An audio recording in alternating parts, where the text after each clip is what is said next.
Hey guys, and welcome back to another episode of Kerbal Space Program. Before we get started, I'd like to say please like, comment, and subscribe. It helps me out, helps out the channel. Yeah, let's get into the video.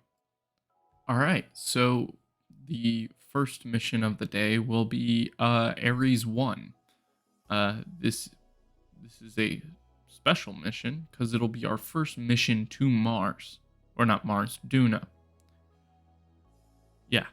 It's currently, it's being sat upon a random rocket that I built. It's not specific in any way, shape, or form. I just built it to get that thing into space. Rocket's pretty much utterly pointless other than that. Yeah.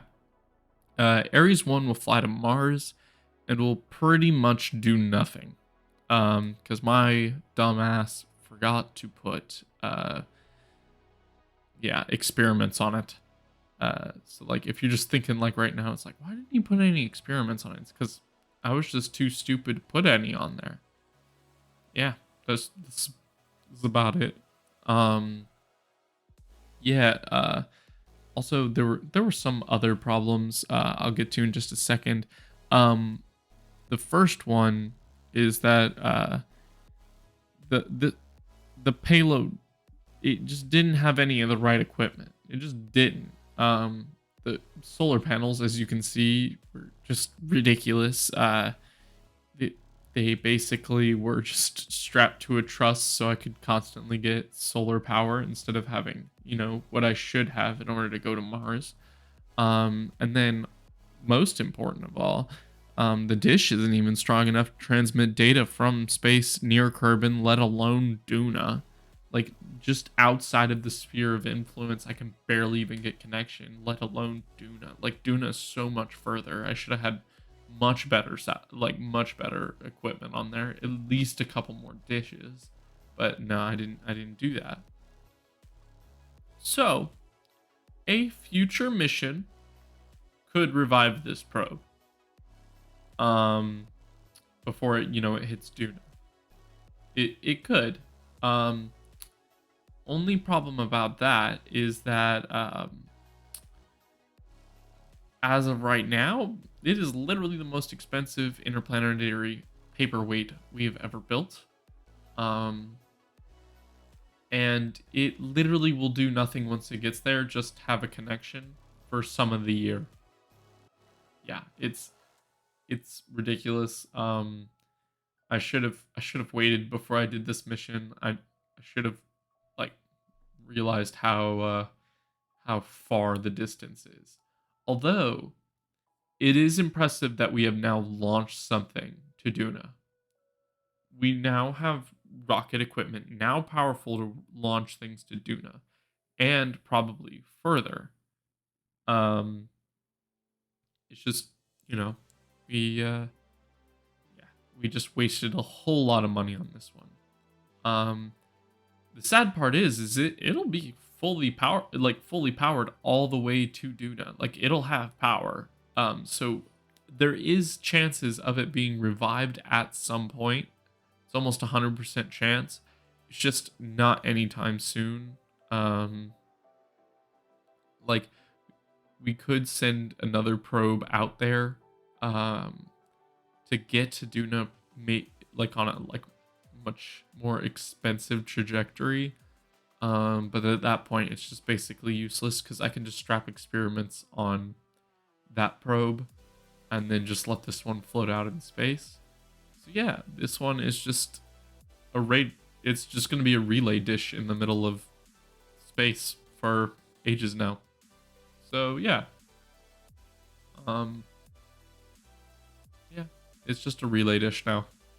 Now on the second mission of the day, we have Artemis IV, which is just another routine Artemis mission.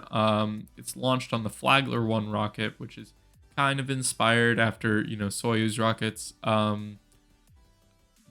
The Apollo style lander is it's going to Minmus for some science and finishing a flag contract, which that's what it does. It's literally like the main contract we keep getting. It's just plant a flag on Minmus, and it's like, all right, that's a free like 50,000. I'll plant a flag on Minmus. I just wasted a whole bunch of money on this interplanetary paperweight called Ares 1. Yeah. So, this is actually going to be the last Artemis mission using the Flagler 1 launch vehicle. We will be upgrading it to the Flagler 2. Yeah. And we're also going to be upgrading the Ringling 1 vehicle, which is it's called the Ringling vehicle. I don't know why I call it Ringling 1. Yeah, it's the Ringling vehicle. That's the command pod and the lander and all of that. We'll be upgrading that to another one. I haven't decided on a name yet. I will decide on it by the next video. Yeah. So yeah, this mission is pretty much routine. You've seen it multiple times. And if I have to do other missions like this, I'll just say I did a mission. I won't actually like show it off unless it's like a first for a new vehicle or anything like that, because these are starting to get incredibly repetitive. Yeah, I just feel like you guys don't need to see all of these. You guys want to watch something more interesting, more of substance than repeated the exact same Minimus mission over and over and over again. So I will show off the new launch vehicle in the next episode, but I won't be like showing it in videos after this. I'll tell you that I've launched them and stuff like that, but other than that, you won't be seeing them. Yeah. So yeah, we've now made it all the way out to Minmus with this launch vehicle, and we're about to land. We just disconnected without letting Jeb out yet, so yeah. Now that rocket's now spinning. It's fine. Once we get out of its area, it will stop spinning. Or at least I think it will. Yeah. So now we're going in for a landing. Actually worried about this landing. I don't know why I was. I think it was because the last landing was kind of bad.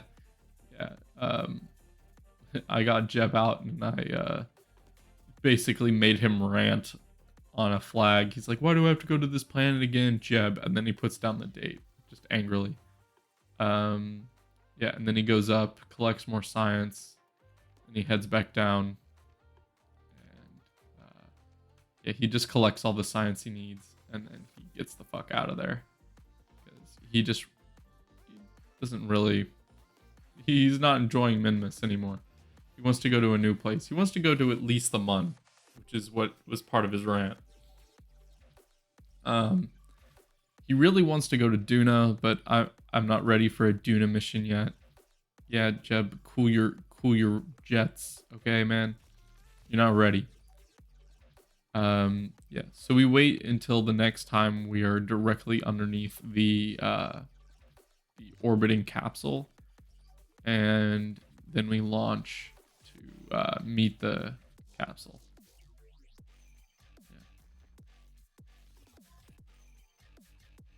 I will be creating a rocket that only does direct descent soon. But for right now, I just want to keep doing this like Apollo style lander type deal, because I find it fun. It's very fun for me. I like docking and stuff like that. It makes me feel like I'm actually doing something useful. I know it wastes some of my time, but it's fine. Plus, it's not exactly fuel efficient. It makes my brain think about the fuel differently, and so I'm not just randomly wasting fuel. Yeah. Because I have a tendency to waste fuel sometimes. Yeah, so we're going in for the docking. This docking procedure is a little bit rough. This will be fixed on the new one. I'm not the best at docking, so I do the Matt Lown lazy docking. Um, the patented Matt Lown lazy docking. So yeah, um, I do that, and he basically came up with the best way to dock. It's where you basically just point the ships at each other and then you just go straight into each other. It's way easier than doing anything else.